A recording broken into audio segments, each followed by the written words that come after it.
Assalamu alaikum, je fais cette petite vidéo pour commenter une autre vidéo que je viens de visionner et qui est intitulée La République, c'est le bel avenir de l'islam de France sur la chaîne YouTube Europe 1. Cette vidéo d'Europe 1 a été faite pour féliciter un type de musulmans que j'appellerai les musulmans patte blanche.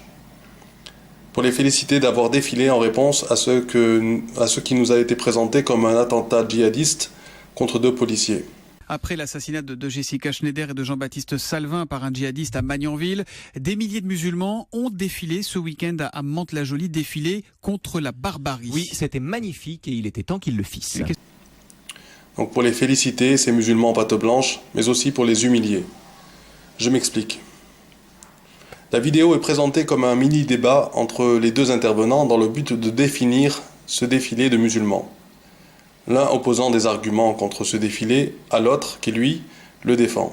Des milliers de musulmans ont défilé ce week-end à Mantes-la-Jolie, défilé contre la barbarie. Oui, c'était magnifique et il était temps qu'ils le fissent. Qu'est-ce que vous répondez à ceux qui voient là une offensive communautaire dans ce rassemblement? Que c'est exactement le contraire, Thomas. Et pourtant, c'est bien en qualité de musulmans qu'ils ont défilé. Mais bien sûr, tout comme les musulmans qui ont défilé le 11 janvier pour refuser qu'on tue en leur nom, Not in my name, souvenez-vous des affiches.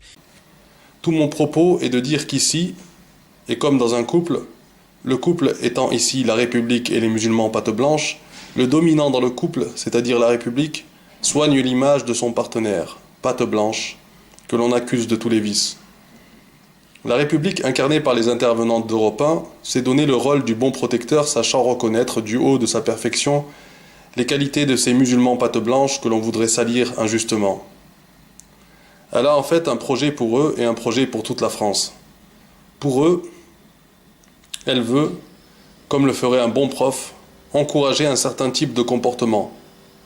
C'est comme si elle disait « Bravo, vous êtes de bons petits toutous à sa mémère et vous aurez droit à vos allocations et vos petits privilèges. » Elle encourage le comportement de soumis en disant par exemple que leur défilé est de l'humilité et non pas de la fierté communautariste. Autrement dit, le communautarisme, c'est une fierté. Or ici, à Mantes-la-Jolie, c'est une humilité qui a défilé. Non pas au nom de l'islam, mais au nom de la République. On leur donne même le surnom de héros du quotidien, qui défilent pour affirmer leur appartenance à la maison commune. Et là, dit-on, on a des siècles d'avance par rapport à d'autres groupes, comme les indigènes de la République, qui étaient aussi médiatisés un temps, pour mieux pouvoir aujourd'hui les opposer aux pattes blanches incarnant l'idée du vivre ensemble, du nouvel ordre mondial qu'ils recherchent pour tous. De sorte qu'on est aux antipodes ici, Raphaël, de ceux qui croient défendre l'islam en l'enfermant sur lui-même. Eh ben, avec ces héros du quotidien qui défilent pour affirmer leur appartenance à la maison commune, on a des siècles d'avance sur les indigènes qui tiennent la République pour essentiellement islamophobes. Voilà le projet du dominant de ce couple République patte blanche, qui parle au nom de la République au micro d'Europe 1. Donc le projet est un ordre mondial où les musulmans expriment avec humilité surtout, entendez soumission, et en montrant patte blanche, qu'expriment-ils? Leur impuissance. Ces faux protecteurs humilient les pattes blanches en répondant à ceux qui se demandent si cette manifestation relevait de la sincérité ou de la duplicité. Tout le monde n'en est visiblement pas convaincu. Raphaël, qu'est-ce que vous répondez, tiens, par exemple, au député Les Républicains Gwenaël Huette, qui dans un tweet se demandait hier si cette manifestation, et on ouvre les guillemets, relevait de la sincérité ou de la duplicité? C'est d'abord qu'il pense ce qu'il veut. Mais c'est la forme ici qui pose problème. Il y avait certainement, à Mantes-la-Jolie comme ailleurs, des gens qui cachaient leur jeu.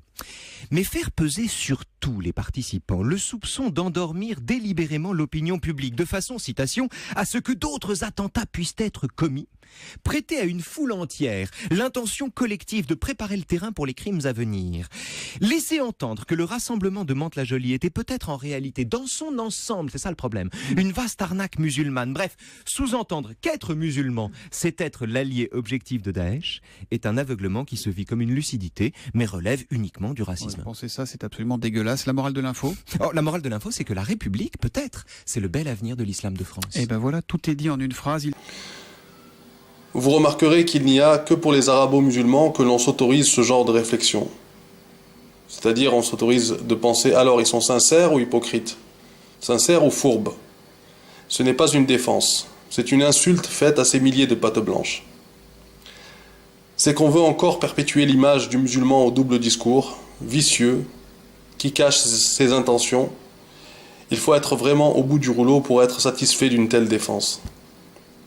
Surtout qu'en guise de réponse, il concède, l'intervenant, il concède qu'il y avait certainement des gens dans la foule qui cachaient leur jeu. Il y avait certainement, à Mantes-la-Jolie comme ailleurs, des gens qui cachaient leur jeu. Il y avait certainement, à Mantes-la-Jolie comme ailleurs, des gens qui cachaient leur jeu. Il y avait certainement, à Mantes-la-Jolie comme ailleurs, des gens qui cachaient leur jeu.